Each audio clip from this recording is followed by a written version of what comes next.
É hora do debate. Nós temos aqui um período de quase 1 hora e eu gostaria de verificar aqui dentre os expositores se existe alguém que queria colocar alguma pergunta especificamente. Com certeza.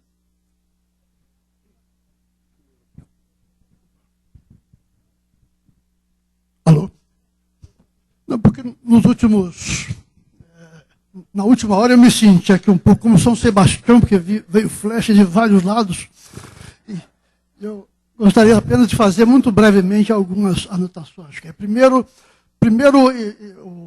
o meu querido Carlos Roberto é bastante Roberto Carlos é bastante veemente e tem muita verve quando diz que o PSDB se acovarda, mas essas marcas todas que eu estou vendo aqui resultam de uma reforma, se não me engano, instaurada pelo PSDB. E nós podíamos levar a discussão mais longe, mas eu não vou roubar tempo de ninguém. A minha querida Erundina, que sabe o respeito que eu tenho por ela, enquanto você falava, Erundina, que se uma mulher não chegar ao principal posto executivo de um país, esse país não é comprovadamente uma democracia, vamos tirar os Estados Unidos, então, não é? Mas vamos incluir a Inglaterra, porque lá Margaret Thatcher chegou, vamos retirar a França, onde nunca chegou, vamos colocar a Argentina num nível superior aos Estados Unidos, porque a Kirchner é atualmente presidente. Como você vê, eu tenho muita dificuldade de raciocinar dessa forma. Para mim, o que existe de democracia chama-se democracia representativa, baseada no voto individual do cidadão. Movimentos na rua o tempo todo são sinais ou de crise, o que é lamentável, ou de movimentos proto-fascistas, proto-autoritários, que também é lamentável. Eu penso que a democracia representativa se baseia em regras constitucionais, exercidas com comedimento e calma, sem personalismo de Padre Cícero, do que seja. E o país onde os universitários, a classe empresarial, a classe política, os parlamentares vacilam nestes pontos fundamentais, é um país fadado a dificuldades muito sérias. Só comentar essa coisa do PSDB se acovarda, quer dizer, não é incompatível com reconhecer os méritos que ele fez. Pelo contrário, o que eu estou dizendo é exatamente isso. Né? O partido não defende o que ele fez. Aí está a covardia. O partido não se orgulha do que ele fez. É uma coisa paradoxal. Qual é a principal obra do PSDB? Os 8 anos de Fernando Henrique. O candidato de 2002, quando foi para o programa do Jô, o Jô perguntou que nota você dá para o Fernando Henrique. Ele deu 7,5. Ou seja, o candidato do governo, no ano que o governo ainda era em exercício, era incapaz de defender o governo. Porque é um covarde, que o PSDB escolheu 2 vezes para candidato. E acha que a culpa é do PT. Não é assim. Diz o La Rochefoucauld, quem só te elogia, nada te acrescenta. Ano passado, vocês vão me perdoar a contundência da expressão, os puxa-sacos de plantão do Serra disseram que ele ia ganhar. Ele acreditou, óbvio. Auto-engano de Gianetti. Tem um livro de Gianetti mostrando como é que você se auto-engana. Tem gente que até agora está se auto-enganando. Faltam 45 dias para a eleição. Eles vão dizer, não só quando a urna, as pesquisas são manipuladas. O PSDB, tendo uma visão racional da situação, porque o que vai acontecer esse ano com o PSDB é uma derrota eleitoral, fragorosa, e uma derrota política, porque não vai ter um candidato que tenha condições de disputar a próxima eleição. Se ele pega um candidato, tá, que tem fila, quanto mais competitiva é a situação, mais a fila anda. Tá? A última vez que nos Estados Unidos um candidato foi repetido para presidente foi em 1960, Nixon. Por que a fila andou? Porque tem lá alguém dizendo, perdeu agora é minha vez, perdeu agora é minha vez, perdeu agora é minha vez. Não tinha isso no PT antes. Em algum momento vai ter. No PSDB já tinha, e o PSDB não ouviu isso. Tá? Você pega um candidato mais jovem, Aécio, claramente, lança, ia perder de qualquer maneira, mas estava pronto para a próxima. Agora não haverá isto. É claro que está facilitando a vida do PT. Dúvida zero com relação a isso. Covardia número 1, lançar Serra candidato. Covardia número 2, Serra não defende o governo Fernando Henrique. Eu queria que um jornalista perguntasse hoje qual a nota que o Serra dá para o governo Lula. Ele vai se dar mal, porque ele não pode dar 7,5 que vão dizer que ele é contra. Ele não pode dar mais porque ele prejudica o Fernando Henrique. Tá? Que é óbvio que ele não tem condições de dar nota para o governo Lula. Se alguém perguntar, vai ser a pior saia justa que ele teria na campanha. Terceira covardia do PSDB, não defende redução de impostos. É a terceira que eles têm. Tá? Quando o Bolívar fala a democracia tem que ter alternância de poder, sim, formalmente. Quer dizer, Sim. Peraí, eu estou falando, não, eu estou falando, você é enviesado, a sua análise é enviesada, é uma análise partidária. Não, a minha análise é equidistante, eu estou mostrando com dados, eu aposto Blue Label com quem quiser que ela ganhe por 20 pontos. Não sou eu que estou querendo isso, é um dado real. A deputada disse que eu defendi redução de impostos, eu não defendi, eu mostrei o que a população pensa sobre redução de impostos. O Partido Liberal japonês ficou 54 anos no poder no Japão, ninguém disse que tinha ditadura lá. Helmut Kohl ficou 16 anos no poder na Alemanha, ninguém disse que tinha ditadura lá. Mitterrand ficou 14 anos no poder da França, ninguém disse que tinha ditadura lá. Sei lá, o Roosevelt ficou não sei quanto... Não interrompa, você está sendo mal educado. Não interrompa, você está sendo mal educado. Você não interrompa o senhor, ou quando um burro fala, o outro baixa a orelha. Não interrompa o senhor, por favor. Por favor, é uma falta de respeito de um convidado, iminente convidado. Temos chance de ter tréplica. Não, é um Temos debate. chance de ter tréplica. É um debate. Eu estou colocando o seguinte, os puxa-sacos de plantão do PSDB não ajudam o PSDB a melhorar. Essa é que é a grande questão. Claro. Vamos pegar a situação do PSDB em 2002. Favor, daqui a pouco. O candidato derrotado, vocês todos aqui somos a favor de mérito. O PSDB botou nessa campanha o candidato derrotado em 2002, junto com a equipe de marketing derrotado em 2006, para ganhar Lula depois de 2 vitórias seguidas. Isso não é mérito. Não estou dizendo que eles tenham sido responsáveis pela derrota. Quando você é derrotado, você dá chance a outros. Você foi derrotado, de repente a culpa não era sua, mas vamos dar chance ao Aécio, que vai trazer uma outra equipe, vai fazer uma propaganda diferente. Propaganda igual. O Geraldo, na campanha passada, foi chamado de Geraldo. Agora o Serra, que passou a vida inteira chamado de Serra, está sendo chamado de Zé.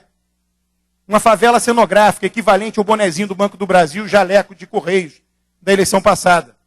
Quer dizer, os erros vão se repetindo, não tem aprendizado institucional. Isso é um problema do ponto de vista da oposição. É um problema seríssimo. O Brasil hoje está manco de oposição. Eu não estou nem entrando aqui no que todo mundo sabe, a oposição ficou não sei quantos anos sem fazer oposição. Não é nem isso que eu estou entrando. Tá? Estou dizendo que o Brasil está manco de oposição. É claro que isso facilita a vida do PT. E o que eu estou falando é muito mais útil para o PSDB do que ficar, sei lá, dizendo que são ótimos, etc. Não são. Se fossem, não estariam nessa situação. Alberto, por favor. A minha ideia agora é te estender o debate para o plenário. O senhor quer fazer a tréplica, por favor.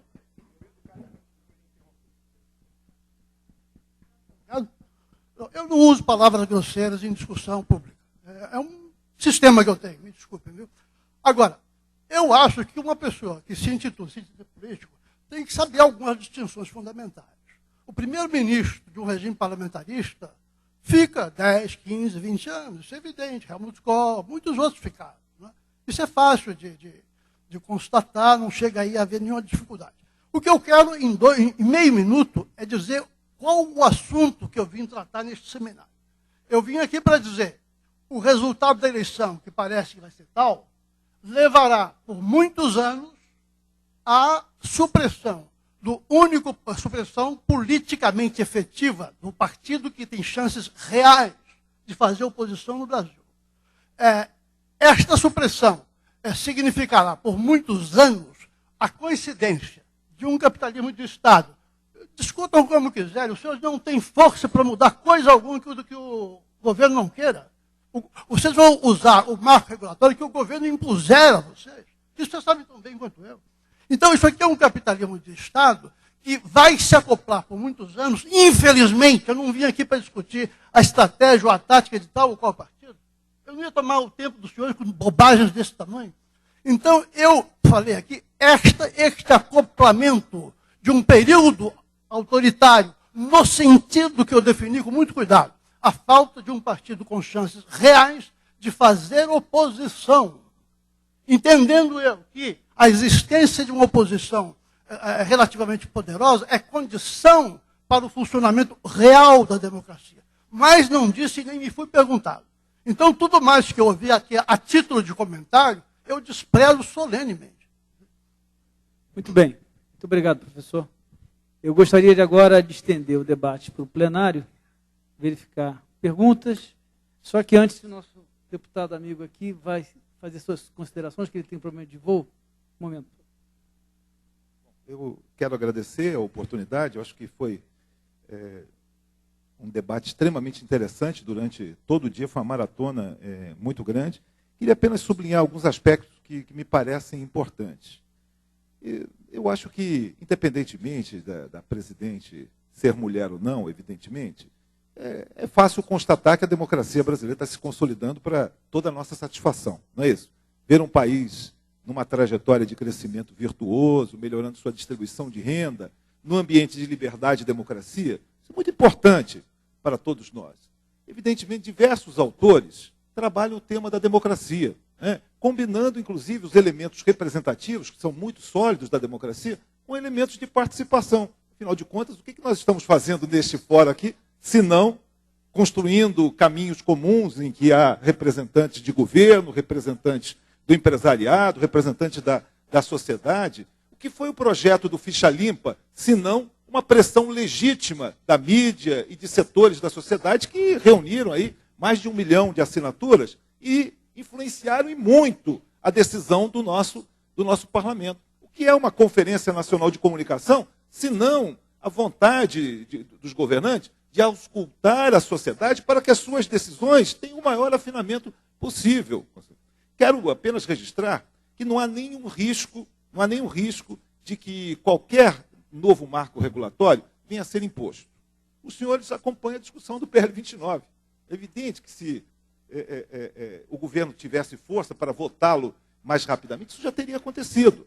Não aconteceu por quê? Porque surgiu uma série de controvérsias entre todos os setores envolvidos. Nós tivemos toda a paciência do mundo, ouvimos, incorporamos modificações aqui ou ali, e com isso estamos produzindo uma matéria que talvez esteja levando muito tempo para ser aprovada, mas que tem consistência. Tem consistência técnica e tem consistência na representação dos diversos setores econômicos envolvidos. Ou seja, chegamos a um ponto de equilíbrio que talvez não satisfaça integralmente a nenhum dos setores, mas com certeza representa um avanço e representarão, como eu dizia na hora do almoço aqui para alguns companheiros, uma abertura de mercado, porque surge a possibilidade do triple play, né, do investimento em banda larga, ou seja, a aprovação do PL 29, após todo esse processo extremamente democrático, significará um novo marco que abrirá espaço para alguns bilhões de reais de investimentos, com geração de empregos para a sociedade brasileira.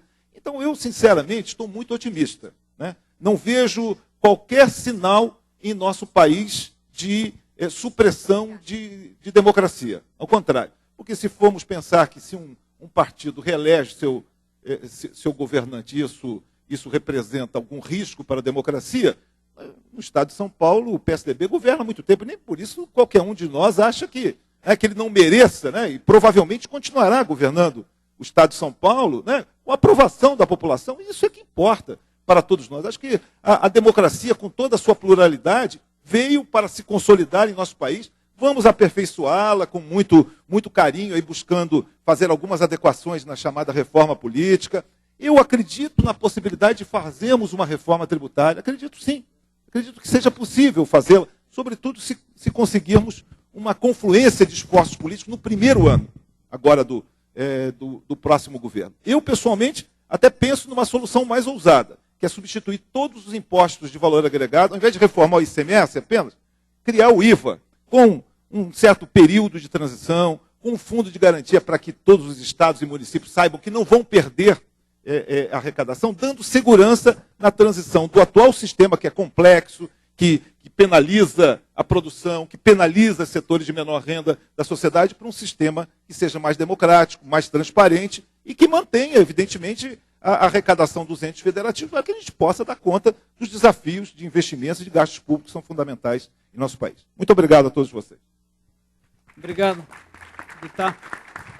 Bom, estendendo então o debate para o plenário, eu gostaria apenas de fazer algumas considerações aqui, mais para acalmar um pouco o nosso debate até o momento, tentar focar o tema dentro do nosso setor, se possível.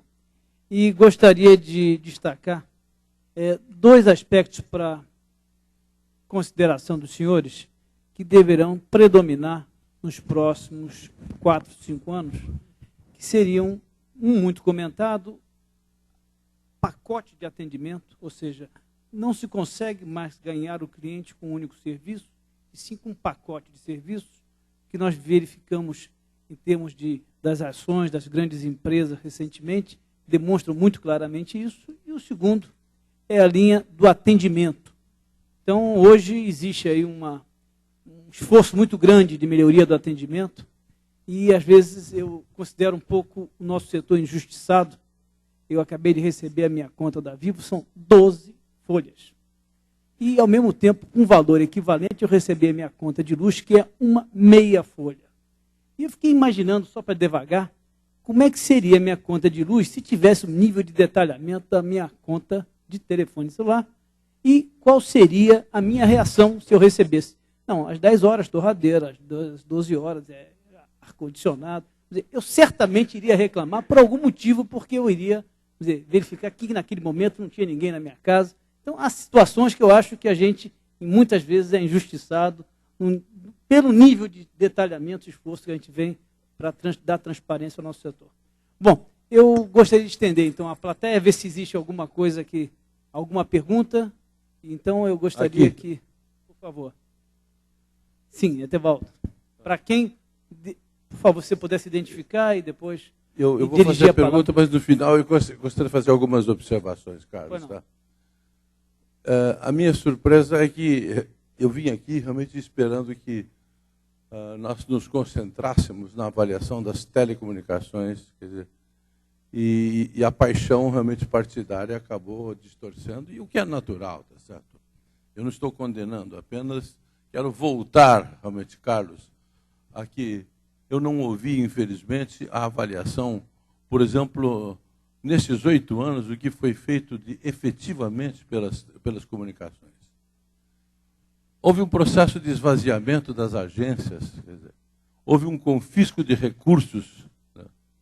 Só do lado das telecomunicações foram confiscados 62 bilhões de reais que foram contingenciados, um sinônimo de confisco, tá certo?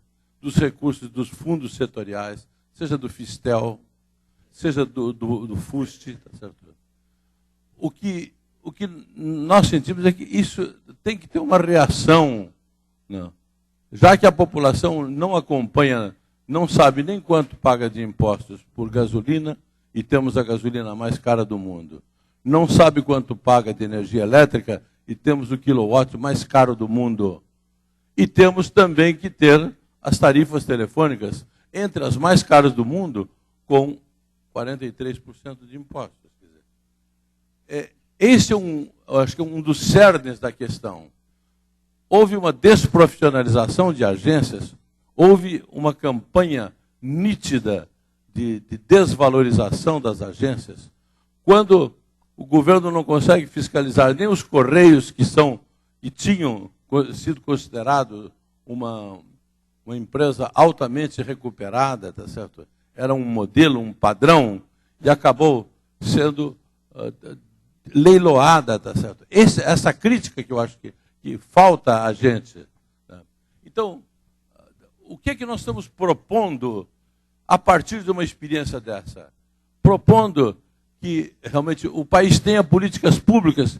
Só no 8º ano desse governo é que nós passamos a ter um PNBL que não foi discutido com a sociedade, que não foi para o Congresso, que foi feito por um grupo palaciano de pensamento único, que não quantificou nada, que recria a Telebrás para criar empregos, tá certo? Para entregar a aventureiros que realmente não têm nenhum profissionalismo no nosso setor, tá certo? Por que não dizer essas coisas? Nós que somos... eu vivo há 43 anos nesse setor, o dia a dia deles, quer dizer, eu não tenho compromisso com governo nenhum, com candidato nenhum. É bom a gente não ser hipócrita quando o governo confisca 62 bilhões de reais e fala em inclusão digital. O maior inimigo da inclusão digital é quem usa esses recursos para outras finalidades. Recursos que são carimbados, fundos que têm destinação legal certa. É um absurdo que isso ocorra. Aí eu digo assim, a nossa oposição, que fez ela? E, infelizmente, os deputados já não estão mais aqui, eu nem vou falar do papel que se espera do Congresso. Quem levantou, está deputada Erundina, por exemplo, eu não ouvi ninguém erguer a voz sobre a recriação, a reativação da Telebrás por decreto, mudando as finalidades da empresa, o que é uma coisa absolutamente ilegal. Tá certo? Nós engolimos sapo todos os dias do ponto de vista legal, constitucional e das finalidades das telecomunicações. O Ministério das Comunicações foi esvaziado inteiramente e a Casa Civil assumiu isto, seja no plano, no PNBL, seja na recriação da Telebrás. A própria opinião de Hélio Costa, de quem eu divergi durante todo o seu tempo, não estou aqui para defendê-lo, mas ele, como ministro, foi contra a recriação da Telebrás, porque achava que não era solução, um assunto que deveria merecer muito mais responsabilidade. Eu pergunto aos senhores que estudam realmente, quem quiser responder a minha pergunta, é isso que nós esperamos que continue nos próximos 4 anos, de 2011 a 2014? Sim, é isso. O que você pode imaginar da formação do governo Dilma? Não dá para dizer quem vai ser o ministro, que medidas eles vão tomar. O que eu vou colocar aqui são elementos para os senhores pensarem. Tá? Quem a Dilma é, né, é uma pessoa que tem a crença no papel do governo, no papel ativo do governo. Então ela irá tentar executar isso. Eles terão uma maioria na Câmara e no Senado muito mais confortável do que agora. Existe um fator de risco importante novo no Brasil, que é o vice da Dilma. Nós nunca tivemos um vice que nós vamos ter. Então, um operador político de primeira qualidade, que é um gastador, que é capaz de mobilizar o PMDB, e você vai ter na Câmara uma bancada maior e mais faminta por recursos públicos. Tá? Então, isso vai ser uma pressão fiscal no governo. Isso é um lado, digamos assim, é o lado fiscal do governo. Eu acho que o governo não tem incentivos de modificar a política monetária. No meu entender, a tendência é não mudar nada no que diz respeito ao Banco Central. Isso será um problema político para o governo. Só que no Brasil, o interesse do Poder Executivo é diferente do Legislativo.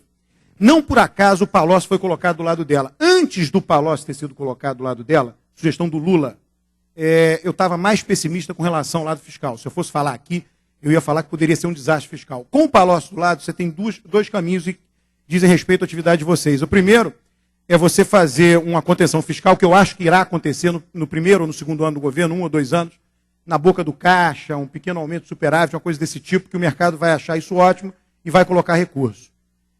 Porém, existem segmentos importantes dos investidores que acham que isso não é suficiente. Tá? Então, ela teria que ir além, aí fazer reformas que, de fato, liberassem o governo para tornar a ter capacidade de investimento. Tá? Porque uma das projeções, a nossa inflação está baixa, tá? Mas a pressão que está sobre ela é muito grande. Tá? Então, pode ser que em algum momento o governo tenha que aumentar juros lá na frente, 1 ano, 2 anos, para conter a possível subida da inflação. Tá? Se você faz um ajuste fiscal de fato mais ambicioso, tá? Que por enquanto eu não vejo isso no horizonte, a gente precisa, aí é o que eu digo, estou colocando elementos para pensar, tá? A gente precisa acompanhar os primeiros 100 dias do governo Dilma. Se você coloca isso no horizonte, quer dizer, um ajuste fiscal de maior fôlego, aí muda completamente para todos os setores. Você tem capacidade de investimento, você passaria a ter, talvez, capacidade de investimento em infraestrutura e os possíveis gargalos que vão vir, energia é o principal, para continuar o crescimento econômico, quer dizer, eles seriam resolvidos no primeiro e segundo ano, quer dizer, na lua de mel que o governo tem condições de tomar medidas mais duras. Pessoas importantes para Dilma, tá? Braço direito, pessoa de extrema confiança, amigo dela desde os 18 anos de idade, Fernando Pimentel. É provável que tenha um papel importante no governo. Palocci terá um papel importante no governo por conta do papel de Lula e do próprio fato da Dilma ter reconhecido a importância do Palocci. Notem que a Dilma fez uma inflexão muito grande nos últimos anos. No início do governo Lula, ela era a principal opositora de Palocci dentro do governo. Hoje, a principal mensagem do debate da Band foi a chegada da Dilma no debate. Ela chegou do lado do Palocci. Ou, melhor dizendo, Palocci chegou do lado dela. Então, isso será uma figura importante no governo. Luciano Coutinho, que é alguém que ela preza. O Meirelles talvez não tenha o espaço que imaginava ter, mas o Banco Central não é um problema. E você terá os ministérios gastadores para segurar os votos do PMDB na Câmara. com um problema adicional a partir de agora. O PT irá crescer e o PT precisará de um ministério gastador na mão. Tá? Então, o que os senhores podem esperar, senhores e senhoras, é um padrão de conflito semelhante ao governo Fernando Henrique. Qual era o principal padrão de conflito do Fernando Henrique? Era conflitos dentro da aliança. Ou seja, daqui para frente, o provável é que aconteça conflitos dentro do PT. PT contra PT, PMDB contra PMDB e PT contra PMDB. Então, as brechas para o setor dos senhores, em termos políticos, será dentro desse conflito. Já começou, inclusive. O dossiê lá da filha do Manteiga tem a ver com esse conflito. Já é posicionamento para que cargos eu pego no próximo governo. Tá? Isso vai se especificar, como foi no Fernando Henrique, Jader Barbalho, versus ACM, etc. Os conflitos eram internos, porque a oposição era miúda. É o que tende a acontecer daqui para frente. Tá? Por isso que eu chamei muito a atenção do papel fraco da oposição e da necessidade de se mobilizar a sociedade por meio de um discurso que de fato mobilize a sociedade. Né? Sei lá, da gente parar de esperar do governo. Nós podemos nos mobilizar. Nós que eu falo, o cidadão, as empresas, etc. Politicamente para mobilizar a sociedade. A sociedade é vibrante. Tá? Dá dó do PSDB não representar a sua sociedade a contento. O Brasil é um país de imigrantes internos. Eu fui nascido, sei lá, criado no Rio, me mudei para São Paulo, me radiquei aqui. Quem se muda quer melhorar de vida. Os nordestinos que saíram do Nordeste e vieram morar em São Paulo estavam querendo melhorar de vida. Essas figuras não estão representadas em nenhum discurso político. Eles não querem melhorar de vida por causa do papel do governo. Eles acreditam neles para melhorar de vida. O papel do indivíduo. Esse é o discurso típico de oposição. Nós não temos isso hoje. Será necessário construir. Nesse sentido, eu estou dizendo, fora um elemento, queda da popularidade, que deve acontecer, a Dilma não tende a manter o mesmo nível de popularidade do Lula, será um governo mais difícil. Fora isso, é claro que a oposição prospera na situação dessa, mas a oposição ela não tem ainda algo que ela possa prosperar por méritos próprios. Ela precisa, primeiro, do erro do outro lado.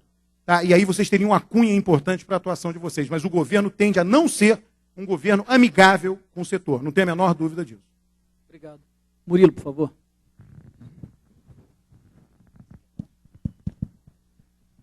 Eu procurei na minha fala, que eu tentei fazer mais setorial, evidentemente, que é dentro daquilo que eu tenho mais familiaridade, até por não ser, por formação, ainda que me considero um cientista social academicamente, não sou um cientista político, certo? Mas tentei fazer uma fala setorial em que eu acho, e talvez, se o Etevaldo estava aqui, ele talvez não tenha, eu acho que eu não fui claro o suficiente, porque deixar claro coisas, para mim, são auto-evidentes.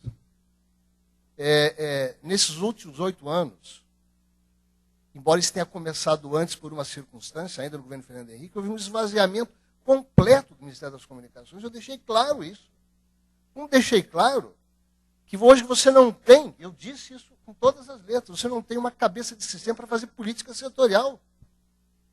A radiodifusão, historicamente, está afastada disso. E todo mundo sabe que a Secretaria de Telecomunicações, do Ministério das Comunicações, que foi criada no primeiro mandato do presidente Lula, só teve algum papel quando Pedro Jaime Zilli foi o seu secretário. Quando ele mudou para a Anatel, houve um esvaziamento completo da Secretaria de Telecomunicações e o setor de telecomunicações sequer tem interlocução. Digo isso e faço uma manifestação pessoal aqui agora, certo? Já que a coisa descambou um pouco para uma questão partidária, no bom sentido, embora tenha havido até uma altercação um pouco mais aguda, né? Mas aqueles que me conhecem há mais tempo, e há muitos aqui que me conhecem há mais tempo, sabem que eu eleitoralmente, eu sempre me alinhei com o Partido dos Trabalhadores, com as pessoas que estão no governo. O que não me impede de ter esse reconhecimento, como eu disse claramente aqui, que a Anatel foi maltratada durante todo o governo Lula. Cheguei a dizer aqui que eu fiz estatística do tempo em que a Anatel funcionou no governo Lula com 3 ou 4 conselheiros. Então, claro que esse vácuo existiu e existe. Como no próprio governo Lula, para pesar meu e da deputada Luísa Erundina, com certeza, e não é um juízo de valor sobre o governo Lula como um todo, e eu discordo radicalmente da análise que o Bolívar faz, da questão da democracia, não é minha praia, eu não quis entrar nessa discussão, mas nós sabemos que não houve ação do governo Lula na área de radiodifusão, por exemplo. A iniciativa que movimentou o setor nasceu do parlamento do deputado Paulo Bornhausen com o PL 29, que é assumido pelo deputado Jorge Bittar, com participação de setores do governo que sequer eram das comunicações, como o Ministério da Cultura e a Ancine, transformou-se num excelente fórum de discussões de questões mais amplas, polêmicas, sim.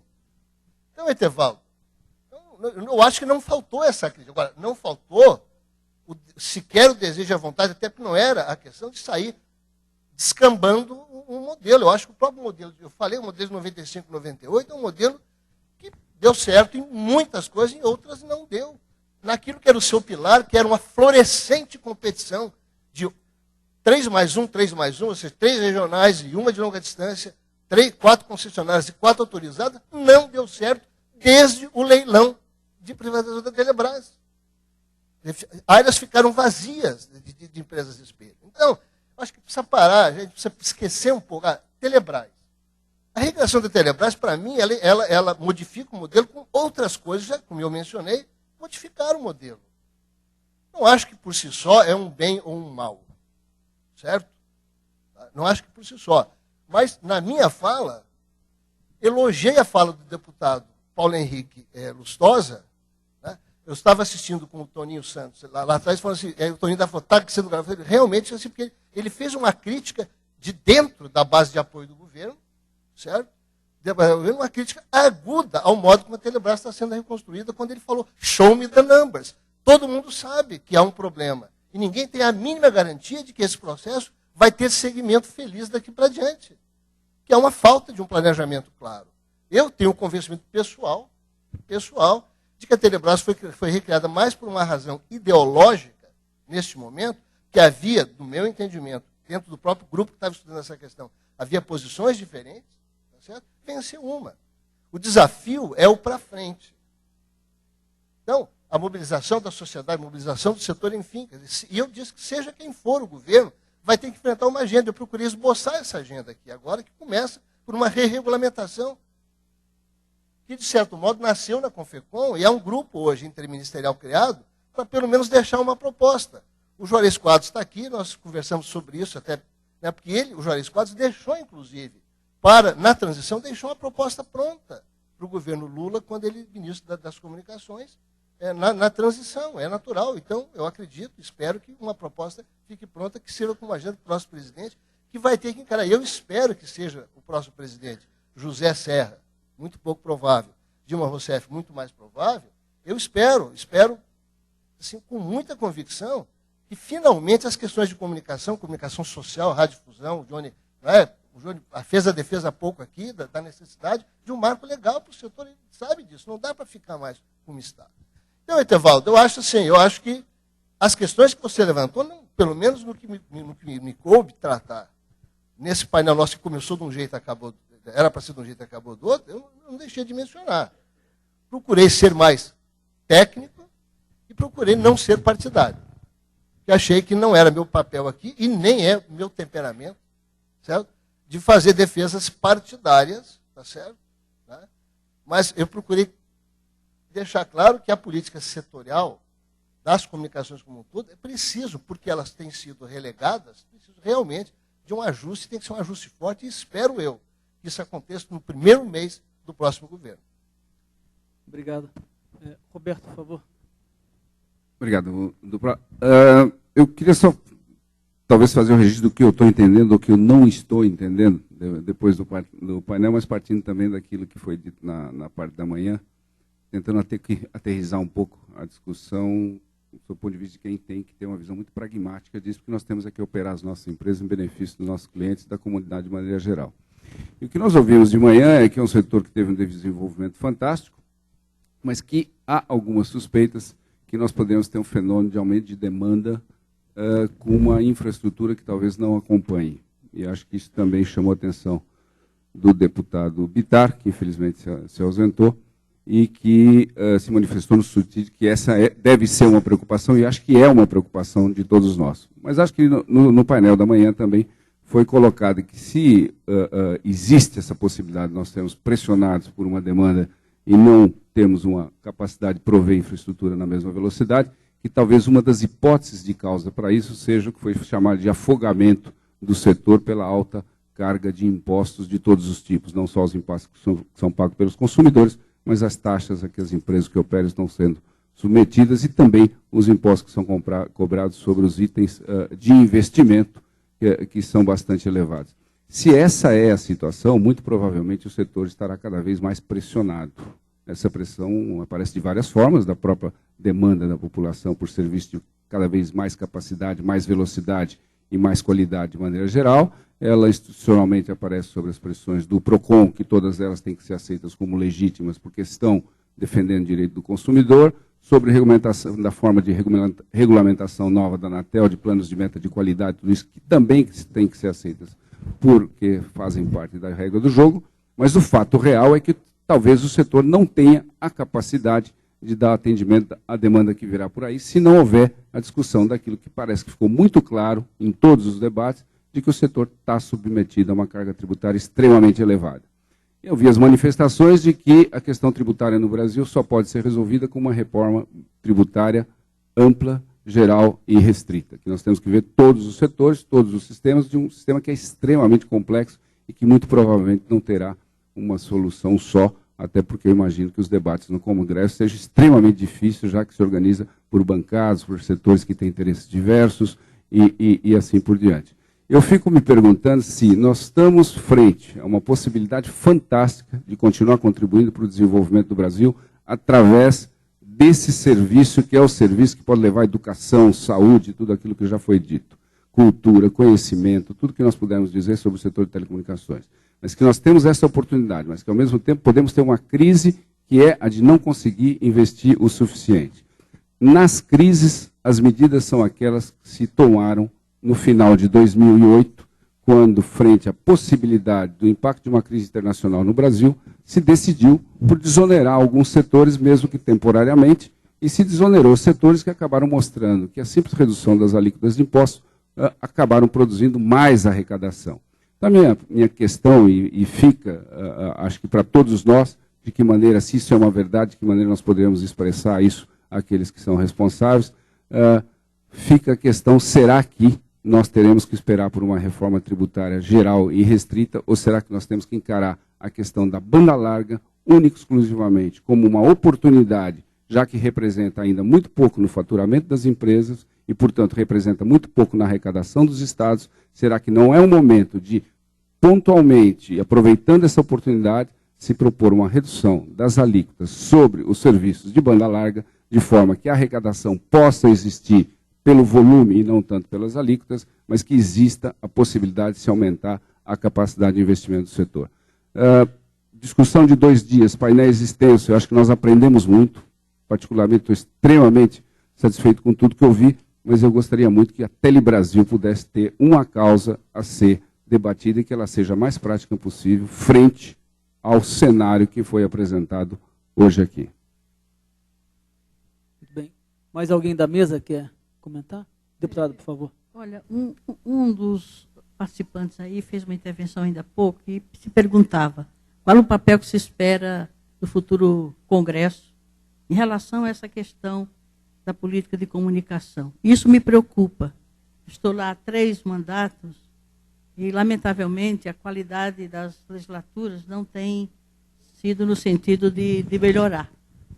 Então, é preciso, e lamentavelmente que os processos eleitorais não contemplam as candidaturas para cargos proporcionais, como se o Poder Legislativo não tivesse importância. E tem muita importância. Eu acho que há um consenso aqui, entre nós todos, de que o marco legal e o marco normativo das comunicações está obsoleto, está desintegrado, desarticulado, está imperfeito, está incompleto. Há um vazio legal em relação às questões das comunicações de nosso país. E quem precisaria ou deverá fazer isso é o Congresso. E como a perspectiva não é de grande melhoria e qualificação desse Congresso, haja vista algumas candidaturas que transitam aí pelo horário eleitoral, e a absoluta despreocupação dos eleitores em geral com a eleição dos seus representantes no Congresso. E é o Congresso que melhorará ou piorará o quadro legal, normativo, não só das comunicações, mas em relação às outras políticas. Me permito ainda fazer uma outra observação.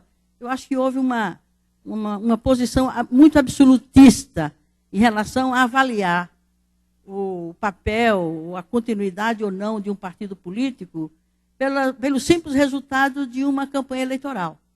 Eu acho que isso denuncia um viés da cultura política nossa centralizada em figuras, em candidaturas, como se o PSDB se limitasse a essa ou aquela aquelas figuras, aquelas lideranças, e como se esse partido não tivesse uma expressão na sociedade, pelo que ele obtém uma quantidade de votos, como foi visto aqui. O próprio Alberto destacava a importância de ter 30% dos votos, o que sugere que esse partido tem um papel, tem uma importância e tem uma representatividade na sociedade. Centralizar essa avaliação do desempenho de um candidato ou de uma candidata numa única eleição, eu acho que é descaracterizar o papel que tem que ter um partido político.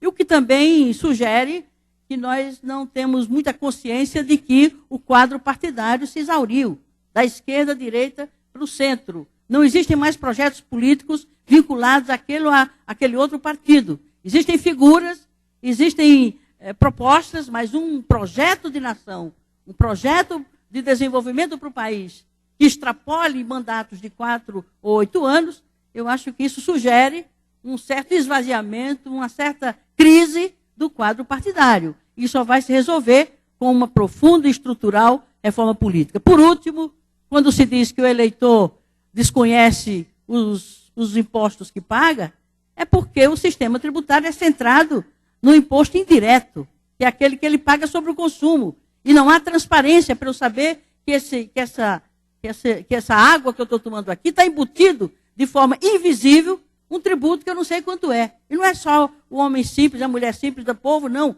Eu tomo essa água, se você me perguntar quanto é que tem de tributo embutido no valor dessa água, eu não saberia te dizer. Portanto, é um sistema não transparente, é invisível e é centrado exatamente no imposto indireto, que é o mais perverso, é o mais injusto de quando se tributa a renda, a propriedade, e lamentavelmente não é essa lógica que predomina na estrutura tributária do nosso país. Então, eram um pouco essas observações e dizer que eu acho que o debate político, embora não esteja focado, tenha sido focado no tema objeto desse evento, mas não há meios de comunicação, não há sistema de comunicação, não há tecnologia de comunicação que não seja fruto da evolução do sistema econômico, da política econômica. A evolução histórica dos meios de comunicação no mundo, desde o Fordismo, desde o período da industrialização, passando pelo período pós-industrial e agora, a evolução dos meios de comunicação estão a serviço de um projeto econômico, de uma política econômica,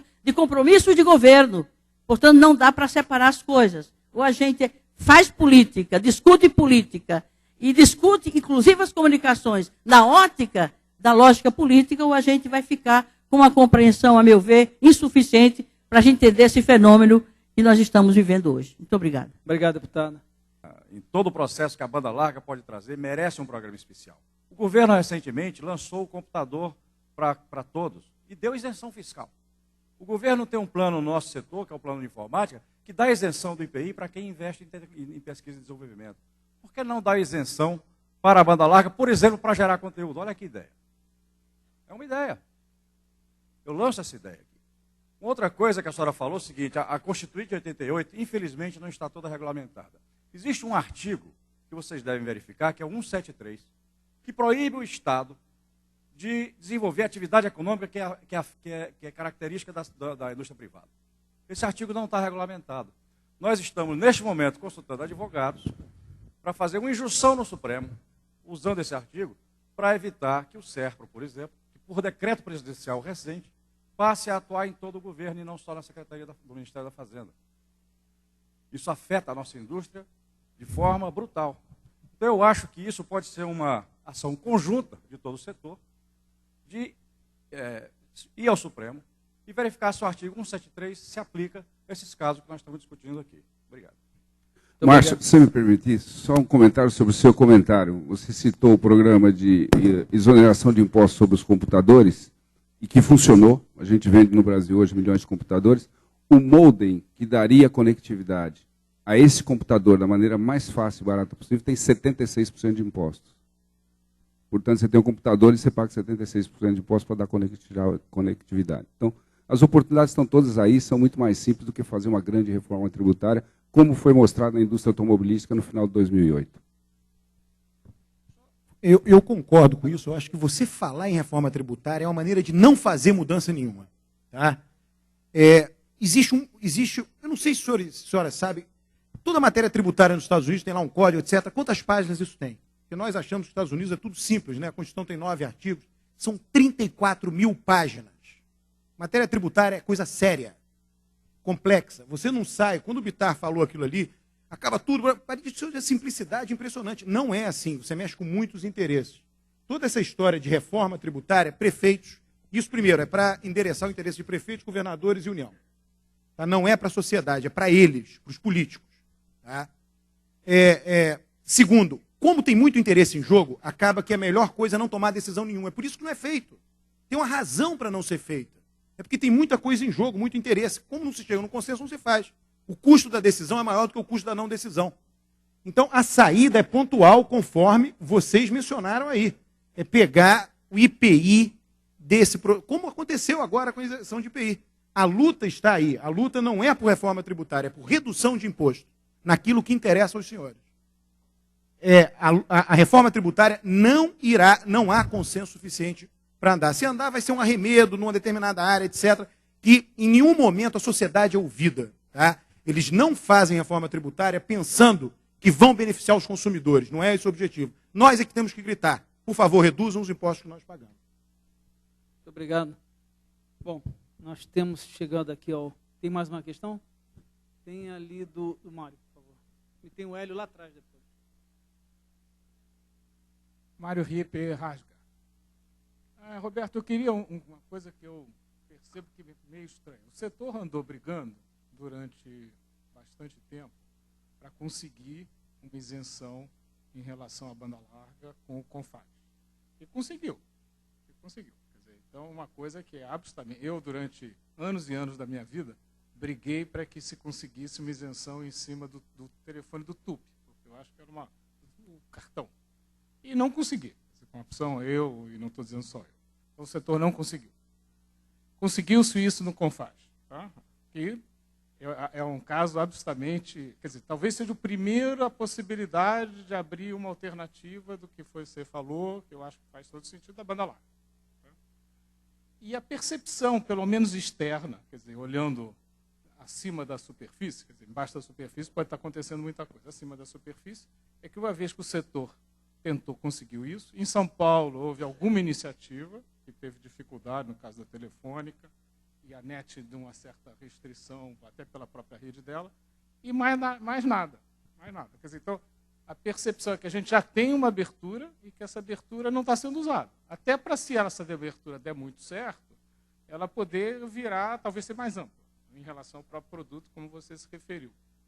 É a minha percepção de que... Eu não sei... Mário, você tem toda a razão, realmente eu acho que 2 ou 3 estados, o Distrito Federal, São Paulo, Pará, que aprovaram uma legislação para redução do ICMS, mais alguns, e o problema é que na hora de fazer a legislação estadual, estava tudo perfeito, exoneração de ICMS, redução ali com a zero, tudo perfeito, só colocaram lá embaixo assim, todas as despesas de instalação, de modems, equipamentos, tudo aquilo que for necessário para fazer que a pessoa tenha conexão, tem que ser dado gratuitamente.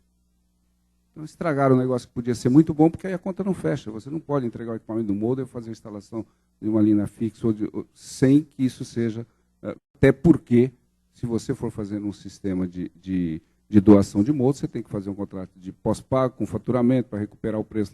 Quer dizer, você diminui brutalmente aqueles que poderiam estar se beneficiando disso. Tá? Mas eu acho que já é um grande avanço e a gente teria que aperfeiçoar essa legislação, e eu acho que é por isso que esse assunto tem que ser tratado aqui, porque essas coisas têm que ser bandeiras nesse momento. Acho que o avanço foi muito grande, nós temos que trabalhar para que ela possa ser um pouco melhor, para que se possa fazer, então, essa banda larga R$ 29,00. Por favor, Hélio. Hélio Bampi, da Febratel. Minha pergunta é dirigida à deputada Luísa Erundina e ao Alberto Carlos. Diretamente a pergunta, afinal, os deputados federais representam, dentro da democracia representativa, o povo, ou os prefeitos, ou os seus próprios interesses, ou os governadores, em função da questão da reforma tributária.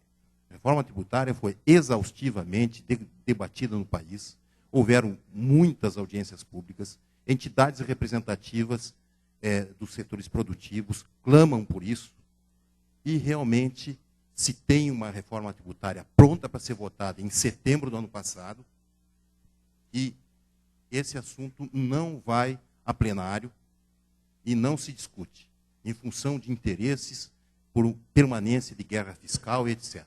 Então, deputada, qual a razão, enfim?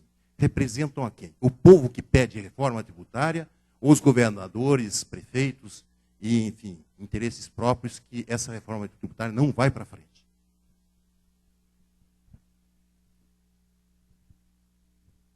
Olha, é evidente que o deputado deve representar os interesses de quem os elegeu, que são os cidadãos, as cidadãs.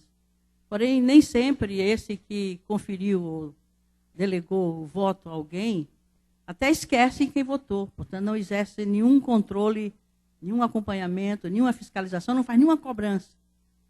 E, nesse sentido, explica o fato, não é só em relação à reforma tributária, não, é em relação a qualquer mudança que, por exemplo, na área das comunicações, a Comissão de Ciência, Tecnologia, Comunicação e Informática, que é onde eu atuo há quase 12 anos, né, a composição dela é de parlamentares, ou que têm interesse pessoal e não alterar as regras, né, ou representa interesses de outros a quem não interessa que essas regras sejam alteradas. O que significa que nem sempre o mandato, né, se exerce de forma autônoma, soberana e generosa, altruísta, no sentido de dizer, não, o mandato é popular, eu tenho que me orientar por uma decisão que seja de interesse, pelo menos, da maioria, se não necessariamente daqueles que me elegeram, mas, de qualquer forma, o critério deveria ser esse. Lamentavelmente, não é essa cultura que predomina no Congresso.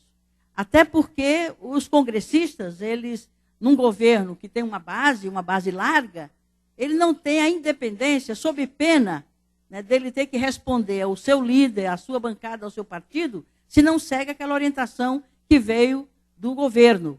E, lamentavelmente, a base de sustentação do atual governo é larga demais para o meu interesse. O que explica que essa minoria que está fora dessa base, ou o mínimo de independência que o parlamentar possa assumir nas suas posições, não é suficientemente forte em termos de número de votos para garantir um resultado que não seja aquele que é controlado exatamente pelo governo, pela liderança do governo e por aqueles que dão sustentação a esse governo. Então, a lógica que predomina numa posição contrária à reforma tributária, em geral, é seguindo a orientação do governo que esse parlamentar sustenta, não é representando vereador, governador, porque quem representa os governadores e os estados é o Senado. Mas pensando no Congresso como um todo, a lógica congressual ela é muito orientada por uma base de sustentação a um governo que encaminha suas propostas, ou então aprova ou nega a aprovação a uma determinada iniciativa do próprio parlamentar em função daqueles compromissos que se fizeram, seja durante a campanha eleitoral, ou seja, após acordos que se seguiram a um determinado resultado eleitoral. O Congresso é pouco independente, pouco autônomo, pouco soberano para decidir questões, não só essas da questão tributária, como a reforma política e outras questões estruturais que o Congresso e os governos estão a dever à sociedade brasileira. Excelente a sua pergunta, eu concordo com a deputada na resposta. Só adicionar rapidamente, quer dizer, a questão tributária, você pega o Arnaldo Madeira, deputado federal pelo PSDB de São Paulo, ele tem batido muito no tema que existe uma aliança na Câmara dos Deputados, ele fala da Câmara, óbvio, aliança dos gastos. Eu falei com ele, não fale aliança dos gastos, porque isso não sensibiliza o eleitor, fale aliança dos impostos. A quantidade de matérias que a Câmara vota todo mês, aumentaram ano passado o número de vereadores, 7 mil vereadores, quem é que vai pagar? Agora tem piso salarial para não sei quem vai pagar? E por aí vai, quer dizer, simplesmente o governo toma decisão, estou chamando o governo tudo junto, tá? Nesse caso, é claro que a separação que a deputada fez é totalmente pertinente, mas imagine que o governo, quer dizer, os órgãos governativos, simplesmente o Brasil tem resolvido a crise mandando a conta para a sociedade. Pega os últimos 15 anos, a carga tributária só fez aumentar, a gente paga hoje 36% do PIB de carga tributária. Alemanha, França. Esquece serviço público. Então você poderia dizer, para melhorar o serviço público no Brasil, eu preciso mais dinheiro, então vamos taxar mais. Nós temos um governo efetivamente perdulário. É um fato. Tá? É ineficiente. Qual é a grande dificuldade dos políticos de defenderem redução de impostos? É que eles vão ter que botar quem não trabalha para trabalhar. Vão ter que reduzir o número de funcionários. Entrem em gabinetes do Senado em Brasília e vejam quantos funcionários estão olhando para o teto, ou fazendo compras no computador, na internet. Eles não trabalham. E nós pagamos por isso. Isso é geral. Brasil inteiro. Por quê? Isso vem na nossa tradição portuguesa. É um negócio aristocratizante. Não sei se vocês viram na bancada do Jornal Nacional. Serra e Dilma sendo entrevistados, o Bonner e a Fátima Bernardes tratavam eles como se fossem presidente. O senhor morrendo de medo. Está com medo do governo. Nos Estados Unidos isso é impensável. Era tratado como alguém qualquer que está em disputa. Porque nós temos um governo todo poderoso que nós sustentamos. Então só tem uma maneira. Porque qual é a grande dificuldade para um deputado defender permanentemente a bandeira de redução de impostos? É que ele tem prefeitos que o apoiam, fazem campanha para ele, bababá, babá. Então isso obriga ele a ser eficiente. Obriga aqueles que roubam a roubar menos. Ou não roubar. Tá? É uma maneira de você estar dizendo, eu sou contra o roubo e sou a favor da eficiência, eu quero pagar menos imposto para você. Só a sociedade vai fazer isso, não serão eles que vão fazer isso. Se a gente não... E o que eu mostrei na minha apresentação é que a sociedade brasileira está madura para esse discurso, só que não tem ninguém que faça esse discurso. Muito obrigado. Fácil avançar da hora, nós já estamos aqui com o próximo palestrante. Eu gostaria de agradecer aos palestrantes, aqui aos debatedores e aos senhores pela paciência. E a gente passa aqui para o próximo evento, que vai ser anunciado em breve aqui, por favor. Obrigado a todos.